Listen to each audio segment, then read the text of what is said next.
So you got Drea Michelle, Joy Chavez, formerly Larsa Pippen, and you also have the icon Cher, all dating men that are substantially younger than them. So one does have to question, why are women of these particular ages dating men that are so much younger than them? Of course, questions are arising and concerns as well of, is this appropriate? Should these women be dating men their own age that have less of that age gap? Are these women past their prime? Should they even be trying to date men that are this young? Is this some type of cover-up from some other kind of insecurity?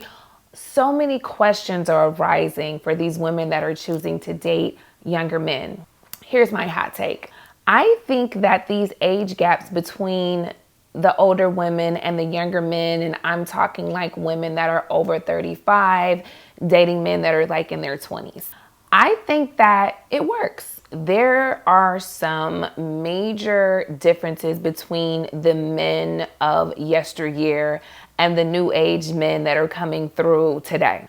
The men of this generation, I don't know, child, I think this is beyond millennial. I think these are like our Gen Zers and beyond. They encompass a certain type of energy that I feel is very compatible with women of a particular age. There may even be some type of science behind why that works. We're gonna get into that as well. But I really feel that it can work. And for the people that are unnerved from thinking about women that are that old with men that are that young, it's typically coming from the men that are over the hill. The same men that wouldn't have no problem with a man their age if they were upwards of 40 dating a woman that was in their 20s. In fact, many men of those particular ages prefer women that are younger. So we're going to get into it. My name is Fallon Favors. Thank you for joining me for another episode. Back on set, as you can see, slightly different. I did make a move, you guys, last week. We talked about it last episode, so I did move. I'm in my new space. We're trying to decorate and pull it together shortly but surely, but I did have enough time, child, to set up the production set as it typically is set up, give or take a couple of items, but we're still adding and building, and we want to make it as warm and inviting for you guys, so just stay tuned for more. Now, Drea Michelle, in true Aquarius fashion, has set the internet ablaze, and it wouldn't be her first time, but most recently with her involvement and entanglement. I don't want to call it an entanglement, that's kind of messy, but her involvement and relationship with boyfriend and child's father, Jalen Green. Between Drea and Jalen, they have a 17-year age gap. Now, for some, that can definitely be clutch pearls worthy, but I honestly feel like most people are taken aback, most specifically because it's the woman that's older and the man that's younger. Everyone is trying to figure out, okay, what are the parallels? How do these two make it work? How do they find parallels and commonality with an age gap that's that large? And as mentioned, we also have Joy Chavez, whose child's father most recently is Mr. Trayvon Diggs, who is age 25, and I believe Joy is somewhere upwards of, in her 30s plus. So you have to really wonder, what is this whole thing about, the older women and the younger men? I'm about to tell you. There is a numerologist who is also setting the internet ablaze. I definitely advise you guys to look into some of these sciences, whether it be astrology, numerology, cardology. You do not have to subscribe to any of it as a religion where it's like all of it is law, but the information that you can find via these things are very, very telling and very interesting. If you are really interested in opening up your mind and adopting new ways of thinking and infusing your being with new ways of just perspective and things like that, it can really open you up if you allow yourself to be taught. So very, very prominent numerologist. I think on Instagram his name is G33 or GG33. I think he also goes by Gary the Numbers Guy.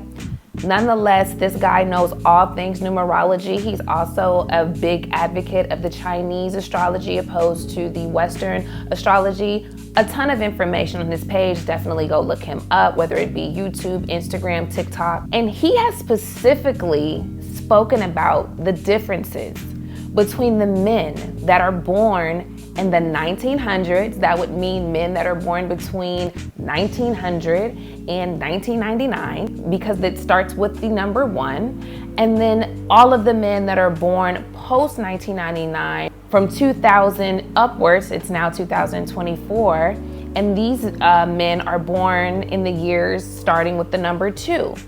When you look at the different significations of both the number 1 and the number 2, number 1 represents the masculine. So we're talking about leadership, dominance, assertion, very powerful, strong, bold, masculine energy represented by the number 1. So most, if not, well, we can't say all. Every time I say anything like that, y'all be all in my comments. So of course we're not speaking in absolutes. We won't even go there. But for the men that are born between those times of 1900 and 1999, it is definitely a very patriarchal energy that a lot of men carry, and definitely in terms of how they interface with the women in their lives. You know, they were bred to be strong and, you know, never let anyone see you crying, see you sweat, no evoking of emotions.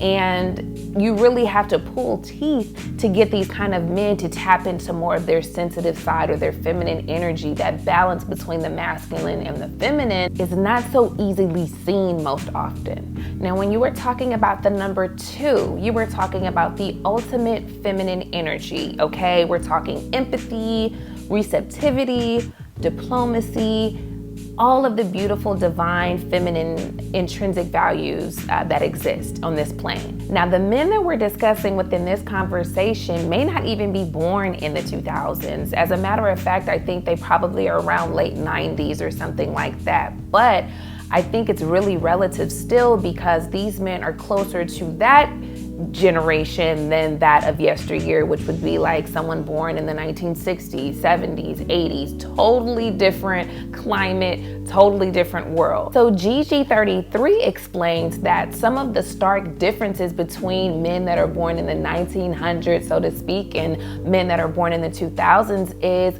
the ones that are born in the 2000s are a lot more in touch with their femininity. They're a lot more open to learning, a lot more open to being led, a lot more open to some of the feminine things that we experience very naturally as women, but they are opening up their minds and more receptive to a lot of things that men that were born in the 1900s would just completely veto, strictly based off of the fact that men don't do that. Men do not share emotions, men do not cry, men do not emote. Men are stoic, men go to work, men get it done, men go get that money, bring it home, and be the father to the kid. You know, very black and white aspects of how, you know, male influence and male presence was experienced at that time. And the reason why I bring this up and the reason why I think it's so fascinating is because this is something that men of today's age that are from yesteryear, your 60s, 70s, 80s babies and all of that, may be unaware of. There are some really startling statistics for African American men as it pertains to heart attacks. I think about 2/3 of Black men are at risk of experiencing some type of heart issues, which are, you know, again, just from so much stress and so much built up and so much kind of built up inside that essentially there's like an implode that happens and men are not able to freely express themselves. There's just so many blockages that are happening with the men of yesteryear based on your conditioning, feeling like you have to take it all on, feeling like you don't really have a safe space to just get a lot of that stuff out. Whereas the new age men, a lot of them are being born into, yes, therapy is very cool. Yes, you know, processing my emotions and being vocal about what I need, what I don't like. If I actually do love and care about somebody, if something hurt my feelings, if something made me feel uncomfortable, if I've made a mistake, being able to atone and apologize for that, being able to communicate. Can we run that? Being able to effectively communicate. These are all feminine values and feminine traits. So if there is any truth to what GG33 is talking about between the differences of men of yesteryear and the men of the new era of the 2000s, then that probably would explain a lot of reasons why some older women are electing to date men that are substantially younger than them. The parallel between being able to meet somebody at a space that you can freely communicate with, share your thoughts and ideas, someone that is not so hung up on, again, these patriarchal ideals of what a man is supposed to be, and can allow the fluidity to exist between the two, and kind of that sharing and reciprocation of energy for both parties to kind of raise to their highest vibration and experience each other on a really high level.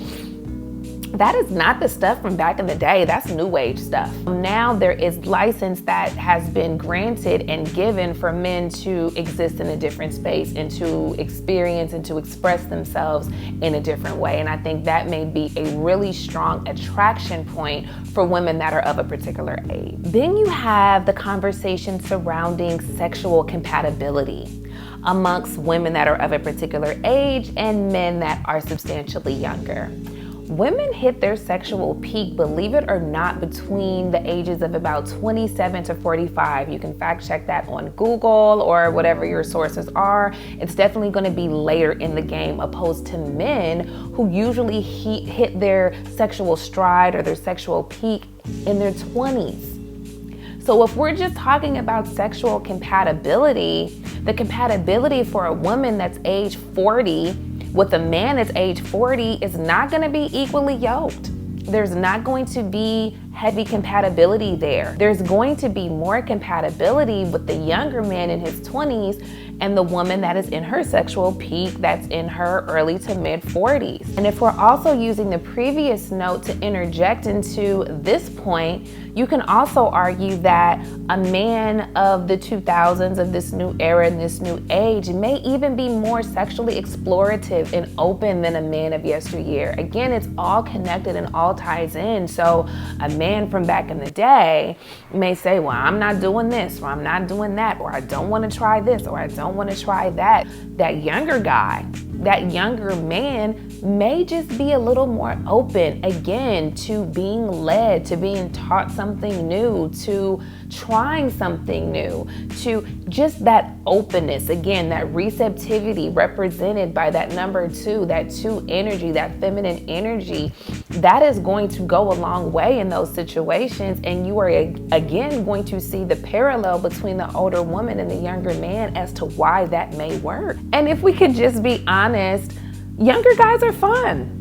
Younger men are fun, right? That energy, that vitality, that drive, that aesthetic, okay? Let's not forget about the physicalities, because if we were talking about a man that's in his 50s, 60s, 70s, and he was dating a younger woman, of course, people sometimes side-eye that too. So sometimes, men get a lot of grief for that as well. And I don't think anybody should be judged for what it is that they choose to do that's within reason, right? So if we're not talking about someone that's underage or somebody that's 18 years old, fresh out of high school, and you're 70 years old, although again, we still can judge that there may be some eyebrows raised. So I'm just giving the allowance for people to kind of do them and not feel like they have to be judged for it. But typically when men are choosing or electing to date women that are much younger than them, they are doing it for physical reasons. It's the beauty of this woman. She hasn't been ran through. Let's just be real. She hasn't been jaded by all of her failed relationships. She is moldable. She is someone that can be in that feminine energy and be receptive and actually experience this man the way that he wants to be experienced. There's a lot of adoration and admiration. Men want to be looked up to. Men want to be followed. Men want to lead. Totally understand that. I don't have any judgment with that. Honestly, I don't. I feel like you should be with who you want to be with. And if they want to be with you, whose business is it? I don't care if you're 85 and your girlfriend is 42. That is your business. However, when it comes to the women that are choosing to do the same thing, can there still be some grace there? Whenever women are exercising their liberties in the same way that men do, we get a lot of flack for that. And I don't think that it's fair. I think that there's a lot of oppression still, talking about that one energy. There is a lot of oppression, that patriarchal energy that's telling us what we can and cannot do, what's right or wrong, when men have been doing these things for years. And it's really not that big of a deal. If we're talking about a man that is well into his 20s, that is grown, that is an adult, and especially if we're talking about the type of men that these women are choosing to date, are probably in tax brackets that some older men will probably never enter into or experience. So these men are very capable of taking care of the household, taking care of these women, taking care of their children, and it is their choice to deal with these women. There's probably a lot of allure that these women carry to these younger men because they are very confident, they're very sure of themselves. The same reasons why an older man wouldn't want an older woman is the same reasons why that younger man would want the older woman. The experience, again, being sure of herself, confident, knowing who she is, not needing permission to do any damn thing, is very capable of taking care of herself if need be, has her own things going on, her own businesses, her own mind, her own opinions, her own thoughts, can actually teach him something.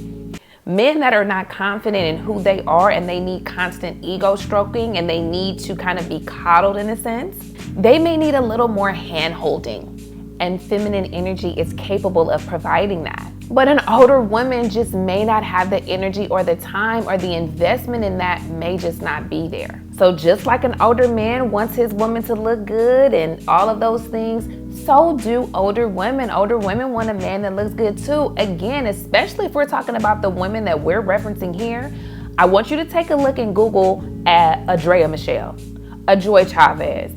These are top tier, okay, in the body, in the face, in the looks department. These women also have their own businesses, their own money. Yes, they have dated high profile men because they are the ish, they look good, okay? And they've, cashed in their chips however they've wanted to, and men have bought in. And so these are not women that look like slobs. These are women that also deserve someone to match them on the physical level. And some men that are well off, that have arrived at a certain place financially, monetarily, at a certain age, definitely kudos. All of these men are not top tier as far as being in shape. Some of them are out of shape because they work so much. When do they even have time to work out? Many of them may be overweight, may be struggling with their own heart issues, especially as you get up the ladder. You're talking about heart medications, you're talking about, blood pressures and all this kind of stuff.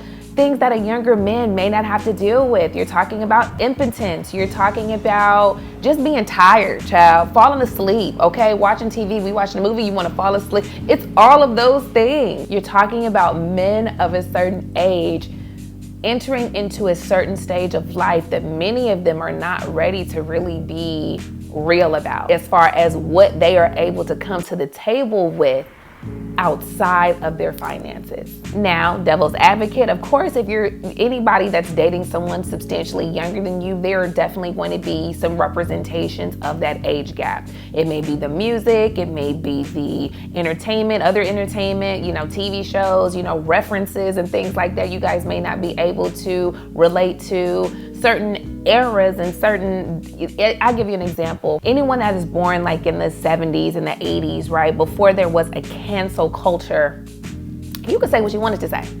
You were smoking cigarettes on the plane, child. You were smoking cigarettes in the restaurant. You were smoking cigarettes while you might have been with child. It was just a totally different time. It wasn't no cancel culture. You were dropping F-bombs. You were dropping N-words. You were dropping, and you could kind of just say what you wanted to say. Now, one may argue whether or not that was the healthiest thing, right? I guess that's subjective, but either way, the world was a lot less sensitive.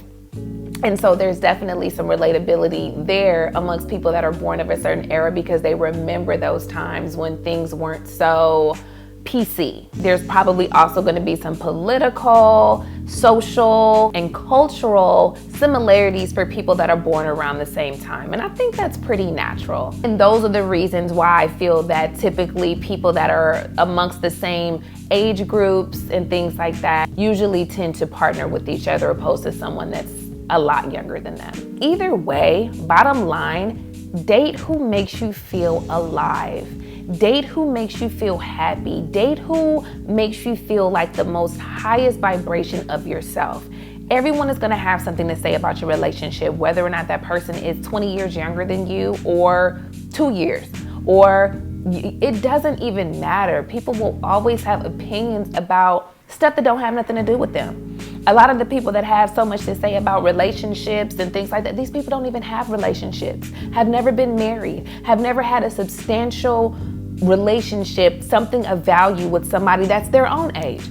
And a lot of the times the men that are barking, because that's a lot of the murmurings that I hear, a lot of the men that are of a certain age that have problems or have so much to say about women that are dating younger men, they're washed up, they're past their prime, they're trying to trick these boys, these young boys are suckers, they taking advantage of them, they playing them, they having their way with them. All of this that has so much to say would have nothing to say if it was in the reverse. If it was an older man that elected to date a younger woman, he'd be a player. That is the normal, natural order of things. Older men should date younger women. That's why women that over 40 are washed up.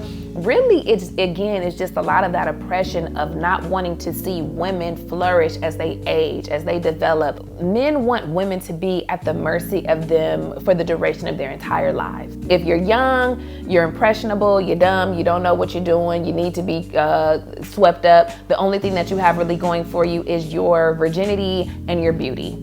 And if you're over a certain age, then too bad, so sad. I hope you got, snatched up. I hope you've picked well, et cetera, et cetera.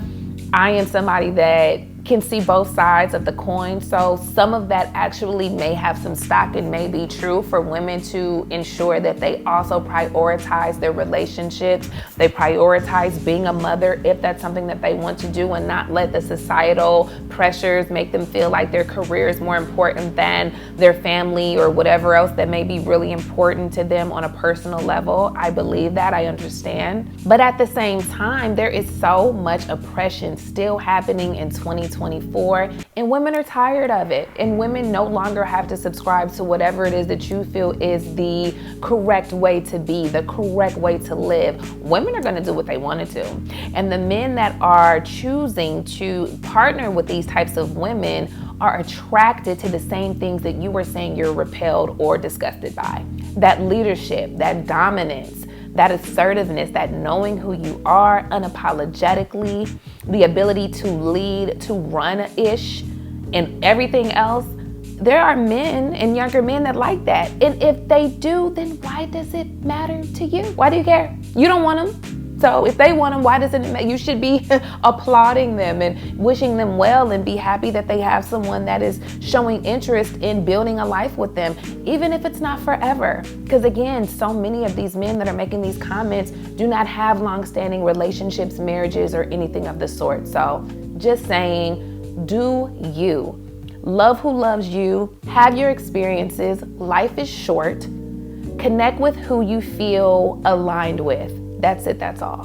Okay, you guys, thank you for joining me for another episode. Please drop in the comments if you guys can relate to this. Have you dated someone substantially younger? If so, how much younger? How young is too young? Because as we discussed, I think there may be some nuance there where it may be some ages that may be a little questionable.